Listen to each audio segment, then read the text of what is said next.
si singa berzikir ini kok nggak mau bantu gitu. Padahal ini kan apa ya, teman karib katanya, sangat pecinta Anies Baswedan. Kenapa nggak mau bantu?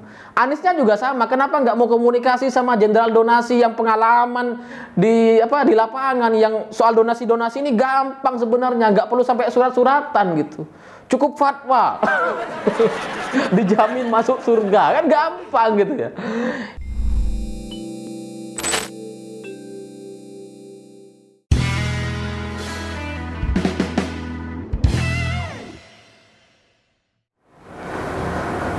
Selamat malam para mantan, selamat malam untuk semua kalian yang pernah menyesal putus dengan mantan. Gimana rasanya punya mantan yang lebih sejahtera, lebih bahagia, melimpah ruah, penuh berkah begitu.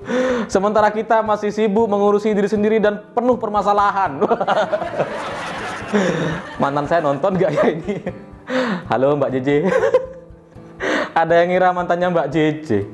Ya, kalau kita ngelihat masyarakat Jakarta hari ini tuh sama seperti orang yang punya mantan dan kemudian ditinggalkan lalu menyesal gitu, karena penggantinya adalah orang-orang yang nggak jelas gitu. Bayangkan dulu Gubernur DKI Jakarta itu Ahok gitu, yang bisa membangun simpang susun Semanggi dengan anggaran 219 miliar rupiah. Begitu luar biasa, mewah, tanpa APBD.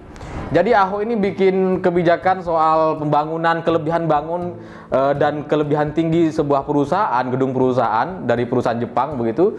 Dan si perusahaan ini harus membayar kompensasi. Kompensasinya adalah bikin simpang susun Semanggi. Itu nggak lewat kantor kantong Ahok gitu, nggak lewat dulu, langsung tuh dari perusahaan langsung ke Semanggi. Makanya bagus dan sempurna bangunan itu ya, jalan itu ya. Dan itu luar biasa gitu. Sementara sekarang kita punya gubernur yang seiman, yang santun, nggak suka marah-marah, yang pribumi, pribumi banget gitu ya. Tapi kemudian ngemis-ngemis minta donasi soal ember, gayung, kanebo, alat jemuran sama tong sampah gitu. Minta ke duta besar yang ada di Jakarta. Malu-maluin. Awalnya saya nggak percaya gitu, karena ya masa sih ibu kota Jakarta sampai meminta-minta seperti itu? Itu kan kalau level minta-minta itu kan levelnya level FPI gitu ya. Iya sih, memang Anies dulu itu memang didukung oleh FPI, tapi kan Anies ini beda.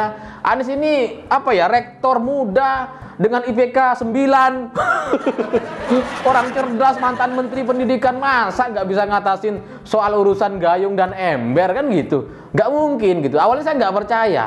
Jadi ini kan dibocorkan oleh pihak-pihak yang ramai di sosial media gitu, nggak resmi dari Pemprov DKI atau pejabat daerah. Jadi kita meragukan awalnya, dan saya yakin teman-teman juga banyak yang ragu. Tapi kemudian hari ini dikonfirmasi, diklarifikasi sama wagubnya, wagub DKI Reza gitu ya. Reza bilang bahwa ya itu benar, tapi sebenarnya itu bukan cuma untuk Dubes katanya, tapi untuk semuanya.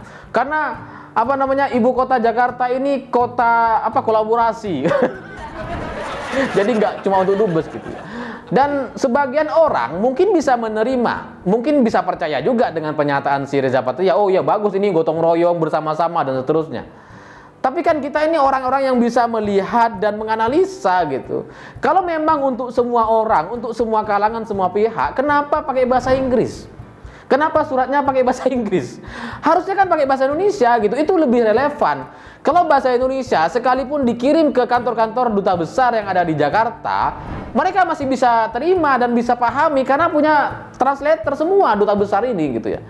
Itu baru kemudian kita bisa percayalah. Tapi kalau untuk bahasa Inggris, dengan bahasa Inggris ini kan jelas peruntukannya untuk komunitas terbatas, komunitas orang-orang di Indonesia yang tidak bermakai bahasa Indonesia. Ya siapa lagi kalau bukan duta besar gitu, orang-orang asing.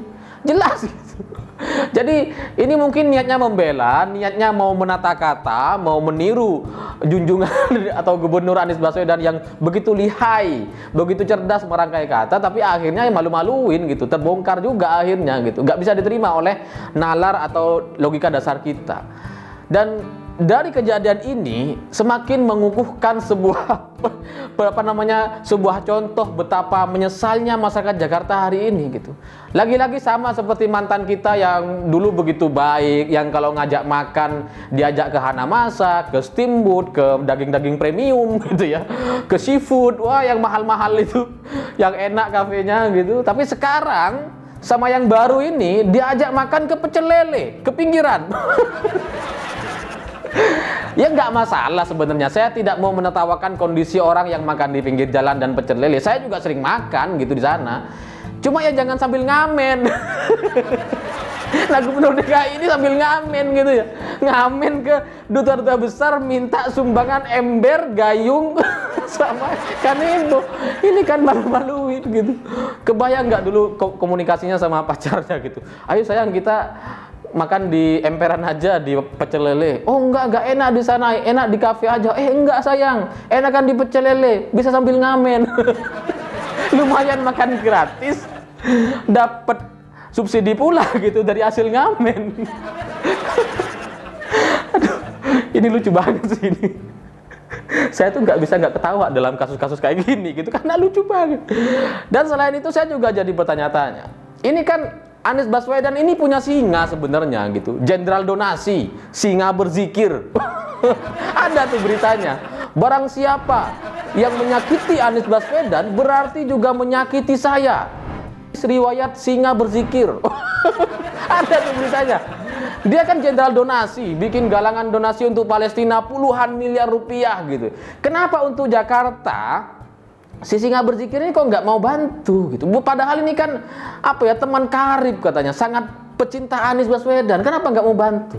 Aniesnya juga sama. Kenapa nggak mau komunikasi sama jenderal donasi yang pengalaman di lapangan, yang soal donasi ini gampang sebenarnya, nggak perlu sampai surat-suratan gitu. Cukup fatwa. Dijamin masuk surga, kan gampang gitu ya. Ini malah sampai bikin surat resmi dengan pakai bahasa Inggris gitu kan, malu-maluin Pemprov gitu. Tapi saya juga jadi memikirkan bahwa nampaknya ini ada motif politik di balik ini gitu. Karena ya gimana caranya kota Jakarta, ibu kota metropolitan dengan anggaran 84 triliun setahun, yang kalau bangun jalur sepeda itu 30 miliar beres.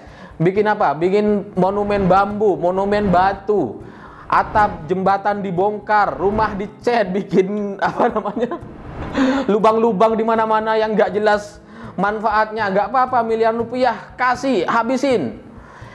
Terus apalagi Formula E 500 miliar bayar. Nggak jadi, nggak apa-apa, kita kaya. Kita banyak duit gitu. Kan seolah-olah itu pesan yang coba disampaikan. Apalagi lem Aibon, miliaran rupiah kasih. Masa untuk urusan ember, urusan gayung masih minta duta besar? Kan ini tanda tanya besar gitu. Dan setelah saya teliti dan coba renungkan, nampaknya ini memang ada motif politik di balik ini. Saya yakin ada motif politiknya. Ada dua setidaknya kemungkinan yang coba dituju dari surat yang ditujukan kepada duta besar ini. Ada dua kemungkinan, dua tujuan gitu ya. Pertama, korupsi. Jelaslah korupsi. Karena kalau ini dilakukan sembunyi-sembunyi, kemudian nanti dapat subsidi atau sumbangan dari duta besar yang ada di Jakarta, misalkan 20 miliar, 30 miliar atau 100 miliar katakanlah. Tapi kan nanti tetap di anggaran APBD tetap dianggarkan untuk ember, gayung dan lain-lain itu gitu. Sementara sumbangan dari dubes-dubes ini masuk kantong pribadi ya. Bisa kayak gitu. Masa gak bisa? Saya aja bisa berpikir ke sejauh sana, apalagi gubernur yang pinter, yang rektor muda gitu kan, pasti lebih jauh pemikirannya gitu. Karena kalau sembunyi-sembunyi kan orang nggak tahu gitu. Ya kan anggaran untuk pasien-pasien yang dirawat, ya anggaran dari APBD itu normalnya gitu. Kalau misalkan ada dari pihak lain tanpa audit, tanpa transparansi, ya udah hilang, nggak tahu kemana gitu. Itu satu, kemungkinannya korupsi. Tapi kemungkinan kedua adalah untuk menyerang Presiden Jokowi, untuk menyerang pemerintah pusat. Jadi citra yang coba dibentuk oleh Pemprov DKI adalah pemerintah pusat hari ini, negara Indonesia tidak mampu membiayai kebutuhan masyarakat Jakarta, tidak mampu untuk beli gayung, beli ember, dan kebutuhan-kebutuhan yang remeh-temeh itu. Itu yang coba dibangun narasinya gitu. Sehingga kalau duta besar ini menyampaikan ke komunitas mereka, kepada investor, kepada warga mereka yang punya kepentingan ekonomi di Indonesia, ini kan bahaya. Ujung-ujungnya apa? Kepercayaan global menurun. Investor asing menganggap bahwa Indonesia sudah nggak mampu, sudah kolaps, sudah buruk kondisi ekonominya gitu ya. Dan mereka kalau mau investasi langsung ditahan dulu setelah ini gitu, karena ada isu semacam ini. Itu isu yang coba dibangun. Tapi sekarang ketika ini sudah diketahui oleh publik, sudah rame di media dan dikonfirmasi, mungkin yang tidak bisa atau sulit dilakukan hanya soal korupsinya. Tapi soal citra buruknya, soal Indonesia yang dipersepsikan buruk di mata global, di mata duta-duta besar, duta asing, negara asing di Jakarta, itu udah terlanjur adat, sudah terlanjur melekat di kepala mereka, dan belum ada konfirmasi, belum ada klarifikasi dari Pemprov DKI, malah membenarkan seolah-olah benar-benar Indonesia ini lagi buruk banget kondisinya seperti sekarang. Saya ya wajar aja sih sebenarnya gitu. Untuk sebuah tindakan politik itu biasa, karena dalam politik itu segala hal bisa dilakukan, semua bisa dihalalkan gitu ya. Tapi ya masa sampai segitunya sih? Saya tahu lah Anies Baswedan ini mau maju sebagai calon presiden di 2024, tahu. Tahun depan ini dia udah lengser dan nggak bisa jadi gubernur lagi. Kita tahu kesempatannya dari sekarang sampai tahun 2002, setahun lagi. Tapi kenapa nggak mikir sampai dampak politik dan dampak ekonomi globalnya terhadap Indonesia gitu? Kenapa nggak mikir sampai ke sana? Ngapain jelek-jelekin negara sendiri hanya demi kepentingan politik, demi kepentingan kekuasaan? Kalau dia berkuasa nanti sebagai presiden, katakanlah, misalkan gitu ya, semoga tidak. Tapi kan dia juga yang repot sendiri dengan kondisi yang diperburuk oleh dia sendiri sekarang gitu. Diperburuk sendiri sama dia gitu. Jadi nggak ada gunanya sebenarnya. Bahwa secara pertimbangan politik itu mungkin dilakukan. Mungkin Anies Baswedan mau meniru Pak Jokowi dulu ketika jadi gubernur DKI begitu ya. Ketika jadi gubernur itu kan Pak Jokowi sangat populer di masyarakat dan sangat dicintai masyarakat Indonesia, sehingga digadang-gadang sebagai calon presiden selanjutnya. Ya tapi kan jangan bandingkan antara SBY dan Pak Jokowi. Dulu Pak Jokowi itu berhadapan dengan Pak SBY. SBY itu emang presiden yang apa? Presiden yang merdu suaranya gitu dan suka prihatin. Beda sama Pak Jokowi. Nah, Anies menurut survei sekarang kan harusnya sadar bahwa masyarakat Indonesia 70-80% itu masih suka dengan Pak Jokowi dan puas terhadap kinerja Presiden Jokowi. Kalau dia mau mengambil posisi yang berseberangan, nggak peduli dengan risiko ekonomi dan risiko citra buruk Indonesia di mata dunia, tapi kan juga kemungkinan menangnya tuh kecil sekali gitu. Susah, karena apa? Karena Pak Jokowi itu beda dengan SBY dulu. Kalau dulu SBY itu memang nggak disukai, makanya ketika muncul Pak Jokowi, orang jadi suka dengan Pak Jokowi, dan itu menjadi sebuah kemenangan yang luar biasa untuk Presiden Jokowi di tahun 2014. Tapi itu nggak bisa dilakukan sekarang. Karena apa? Karena beda kondisinya. Sekali lagi, Pak SBY dulu nggak disukai, Pak Jokowi sekarang disukai. Maka sebenarnya lebih masuk akal kalau orang kayak Anies, Ganjar Pranowo, dan calon presiden yang lainnya itu justru mendukung atau mendekati Presiden Jokowi. Justru sebaliknya gitu. Ini kalau kemudian kamu mau mengambil sisi yang lain, ya nggak apa-apa juga sebagai posisi politik. Tapi kan apa gunanya sih untuk negeri ini? Apa untungnya menjelek-jelekin negara sendiri? Kan nggak ada gitu.